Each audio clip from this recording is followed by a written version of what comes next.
நம்ம சென்னை சில்க்ஸின் ஆடி blast சேவிங்ஸும் blast கலெக்ஷனும் blast. Kidney திருட்டு கேஸ்ல நம்ம ஏற்கனவே நீங்க கேட்டிருந்தப்ப நான் சொல்லியிருந்தேன், வெளிப்படையான ஒரு முறையில் இந்த இன்வெஸ்டிகேஷன்ஸ் போகும்னு சொல்லியிருந்தேன். நாங்கள் தவறு யார் செஞ்சிருந்தாலும் சட்டப்படி நடவடிக்கை எடுப்போம் நம்ம உறுதியளித்திருந்தோம்.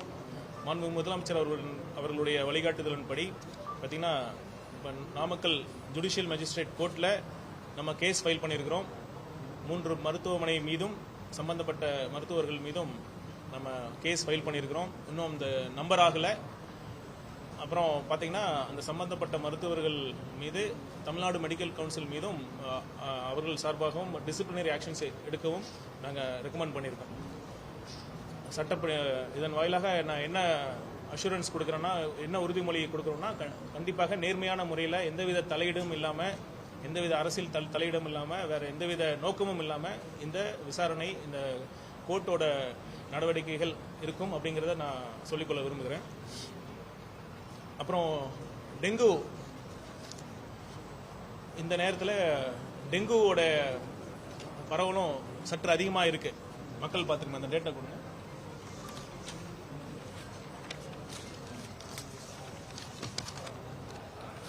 சென்ற ஆண்டுகளை கம்பேர் பண்றப்ப 2024 இதே அப் டு ஜூலை 21 வரைக்கும் கிட்டத்தட்ட 23,000 கேஸ் இருந்தது. 2025 11,000 கேஸ் இருந்தது. இப்ப பாத்தீங்கன்னா 2026 9,000 கேஸ் இருக்கு. மருத்துவர்கள் ஃபீல்ட்ல பிராக்டிஸ் பண்ற டாக்டர்ஸ் இருந்து ஒரு ஃபீட்பேக் என்ன வரும்னா, டெங்கு கேசஸ் அதிகமாயிட்டு இருக்கு அப்படிங்கிற ஒரு சூழல் இருக்கு. கண்டிப்பாக அரசு டெங்கு பரவலை தடுக்கிறதுக்கு தேவையான அனைத்து முயற்சிகளையும் முன்னெச்சரிக்கை நடவடிக்கைகளும் எடுத்துட்டு தான் இருக்கிறோம். கொசு ஒழிப்பு பணியாளர்கள் நகர்ப்புறங்கள்லையும் அங்க கிராமப்புறங்கள்லையும் அவங்க பணியை செஞ்சிட்டு இருக்காங்க. பாத்தீங்கன்னா இதன் மூலமாக என்ன சொல்லிக்க விரும்புறேன்னா, மக்கள் அந்த உங்க வீட்டு பகுதியில் இந்த தண்ணீர் எங்கேயாச்சும் தேங்கி இருந்ததுன்னா அதை நீங்களும் கண்டறிஞ்சு அரசோட முயற்சிக்கு நீங்களும் ஒத்துழைப்பு கொடுக்கணும் அப்படின்னு நான் கேட்டுக்கிறோம். மக்கள் அனைவரும் பார்த்தீங்கன்னா கொசு உற்பத்தியை நம்ம தடுத்தாதான் அந்த டெங்கு ஒழிப்பை நம்ம முழுமையாக நம்ம அந்த முயற்சிகளை நம்ம வெற்றிகரமாக செயல்படுத்த முடியும். அதனால நீங்களும் மக்களும் ஒத்துழைப்பு கொடுக்கணும். அப்புறம்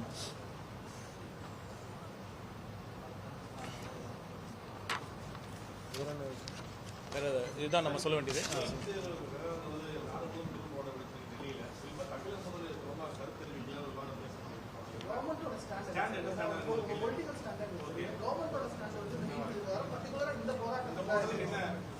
தமிழ்நாட்டோட ஸ்டாண்டு தான் கவர்மெண்டோட ஸ்டாண்டும்.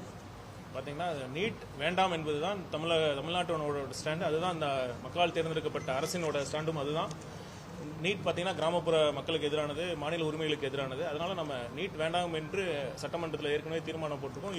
மீண்டும் ஒரு முறை நாங்கள் தீர்மானத்தை கொண்டு வரும். அந்த கேஸ் சுப்ரீம் கோர்ட்டில் நம்ம ஒரிஜினல் சூட் ஃபைல் பண்ணியிருக்கோம். அதை நாங்கள் முறையாக அதை ஃபாலோ பண்ணி அதற்கான ஃபாலோ அப் மெஷர்ஸ் நாங்கள் கண்டிப்பாக எடுப்போம்.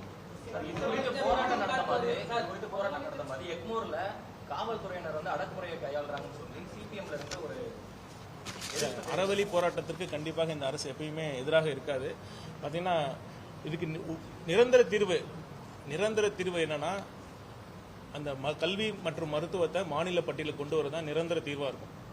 அது இடைக்கால தீர்வாக நம்ம முதலமைச்சர் அவர்கள் 2 வருஷத்துக்கு முன்னாடியே சொல்லியிருக்காங்க. ஒரு ஸ்பெஷல் கன்கரண்ட் லிஸ்ட் கொண்டு வந்து இந்த மருத்துவம் கல்வியை அங்கே கொண்டு வந்தால் மாநிலங்களுக்கு அவங்கவுங்க மாநில தேவை, அவங்களுடைய மக்களுடைய உணர்வுகள் சார்ந்து அவங்களை முடிவெடுக்கக்கூடிய ஒரு அதிகாரம் நம்ம கொடுக்கணும். இப்போ எனக்கு என்ன புரியலன்னா, ஒன்றிய அரசு ஏன் பார்த்தீங்கன்னா அனைத்து மாநிலங்களுக்கும் தான் ஒரு காமனான ஒரு என்ட்ரன்ஸ் வைக்கணும். ஏன்னா மாநில அரசுகள் அவங்க செலவில் கஷ்டப்பட்டு இவ்வளோ நீண்ட நெடுங்காலமாக மருத்துவக் கல்லூரிலாம் எஸ்டாப்ளிஷ் பண்ணியிருக்காங்க, அவங்களோட வரி பணத்தில் எஸ்டாப்ளிஷ் பண்ணியிருக்காங்க. அந்த மருத்துவக் கல்லூரிக்கும் தான் வந்து ஒரு அட்மிஷன்ஸை முன்னெடுக்கணும், அவங்க தான் பண்ணணும், எக்ஸ்க்ளூசிவாக அவங்க மட்டும்தான் பண்ணணும்னு ஒன்றிய அரசு சொல்ல வேண்டிய தேவையில்லை. இப்போ சென்ட்ரலைஸ்டாக இப்படி ஒரு எக்ஸாம் நடத்துறதுனால தான் பல லட்சம் மாணவர்கள் நாடு முழுவதும் இந்த எக்ஸாம்ஸ் நடத்துறதுனால கண்டிப்பாக எங்கே ஒரு இடத்துல லீக் ஆகிறதுக்கான சந்தர்ப்பம் சூழல் கண்டிப்பாக வருது. இந்த கொஸ்டின் பேப்பர் லீக்குங்கிறது ஃபர்ஸ்ட் டைம் இல்லை, ஏற்கனவே பல முறை இது நடந்திருக்கு. இது யார் வந்தாலும் கண்டிப்பாக ஏதோ ஒரு இடத்துல இவ்வளோ பெரிய லார்ஜ் ஸ்கேலில் எக்ஸாம்ஸ் நடத்துறதுனால ஒரு லீக் ஆகிறதுக்கான பாசிபிலிட்டிஸ் இருக்கு. கண்டிப்பாக ஒன்றிய அரசு தன் பிடிவாதமான போக்கை விட்டுவிட்டு அந்தந்த மாநில அரசுகளுக்கு அந்த மருத்துவ நுழைவு தேர்வை கண்டக்ட் பண்றதா இருக்கட்டும், அந்த அட்மிஷன்ஸை கண்டக்ட் பண்றதாக இருக்கட்டும் அந்தந்த மாநிலங்களுக்கே கொடுத்துட்டா இந்த பிரச்சனை இருக்காது. ஏன்னா ஒன்றிய அரசுக்கு வேற நிறைய விஷயங்கள் அவங்க பண்ண வேண்டிய பொறுப்பு நிறைய இருக்கு. அவங்களுக்கு இந்த ராணுவம், எக்ஸ்டர்னல் அஃபேர்ஸ், டிஃபென்ஸ், கம்யூனிகேஷன்ஸ், அதெல்லாம் ஃபினான்ஸ், எக்கனாமிக் மேனேஜ் பண்றதெல்லாம் ஒன்றிய அரசோட நிறைய பொறுப்புகள் இருக்கு. இந்த கல்வி மருத்துவம் சார்ந்த விஷயங்கள்லாம் எப்படி நம்ம லா அண்ட் ஆர்டர் ஸ்டேட்டுக்கு கொடுக்குறோமோ அது மாதிரி நமக்கு ஸ்டேட்ஸ் கொடுத்துட்டா கண்டிப்பாக இந்த பிரச்சனை வராது. நம்ம ஒன்றிய அரசு கண்டிப்பா கல்வி மருத்துவத்தில் இருக்கணும்னு நம்ம சொல்ல, அவங்க ஒரு ஸ்பெஷல் கன்கரண்ட் லிஸ்ட்ல அவங்க ஆபரேட் பண்ணலாம். மாநில அரசுக்கு முழு சுதந்திரம் வேணும், அதுதான் நம்மளோட கோரிக்கையா இருக்கு. அதுக்கான முயற்சிகள் நான் கண்டிப்பாக எடுக்கணும். அதே போன்று காலையில மாணவர் போராட்டம் இது பண்ணி அவங்கள அடக்குமுறைக்கு உள்ளாக்குறதோ எல்லா வீடியோஸுமே பார்த்துருப்பீங்க நீங்க. அவங்க மேல டெல்லி அரசு வந்து ஒன்றிய அரசு வந்து அடக்குமுறை கிட்டத்தட்ட 48 மணி நேரத்துக்கு அப்புறம் நேற்று நைட்டு தான் கட்சி சார்பாகவும் சரி நிலைப்பாடு தெரிவிக்கப்படுகிறப்போ எந்த மாதிரியான சூழ்நிலை? டெல்லியில பொறுத்த வரைக்கும் கண்டிப்பாக பாத்தீங்கன்னா ஒரு நியாயமான அவங்களுடைய உணர்வுகள் நியாயமானது. அந்த உணர்வுகளுக்கு ஒன்றிய அரசு மதிப்பளிக்க வேண்டும். அதனால எதிர்கட்சி தலைவர், ஒன்றிய இருக்கிற எதிர்கட்சி தலைவரை இந்த மாதிரி அரெஸ்ட் பண்றதும் ரொம்ப கண்டிக்கத்தக்கது தான். இதுல வந்து மாற்று கருத்து கண்டிப்பாக கிடையாது. அவர்களுடைய நியாயமான கோரிக்கை உணர்வுகளுக்கு மதிப்பளிக்கணும். ஒன்றிய அரசு உடனடியாக பேச்சுவார்த்தை நடத்தணும் அப்படிங்கிறது தான் நம்மளுடைய கோரிக்கை. அந்த கண்டனமுமே கட்சி சார்பாக மட்டுமே வெளியிடப்படுது. யாரோட பொதுச் செயலாளரோ முதலமைச்சரோ தலைவரோ யாரோ ஒருத்தவங்க வலியுறுத்துற மாதிரி இல்லாம கட்சி சார்பாக பொதுப்படையா இல்ல, இதுல எந்தவித சமரசம்லாம் எப்பயுமே இல்லைங்க, உங்களுக்கே தெரியும். அதனால இதுதான் எங்களுடைய தீர்க்கமான ஒரு ஸ்ட்ராங்கான ஸ்டாண்ட். இதுல எந்தவித டைலூஷனோ காம்ப்ரமைஸோ கிடையாது. முன்னாள் முதலமைச்சர் எப்ப கண்டனம் தெரிவிச்சாரு? அதாவது கூட்டணி கட்சியில இருக்கிறப்ப அவங்க உடனடியா ரியாக்ட் பண்றதுக்கும் இப்ப வந்து லேட்டா பண்றதுக்கும் வித்தியாசம் நீங்களே பார்க்கலாம். உண்மையான அவங்க வந்து தேசியவாதி, சமூக நீதியில காப்பாற்றுறவங்களோ கிடையாது. அவங்களாம் சந்தர்ப்பவாதிகள் தான். நம்ம சென்னை சில்க்ஸின் ஆடி பிளாஸ்ட் சேவிங்ஸும் பிளாஸ்ட் கலெக்ஷனும் பிளாஸ்ட்.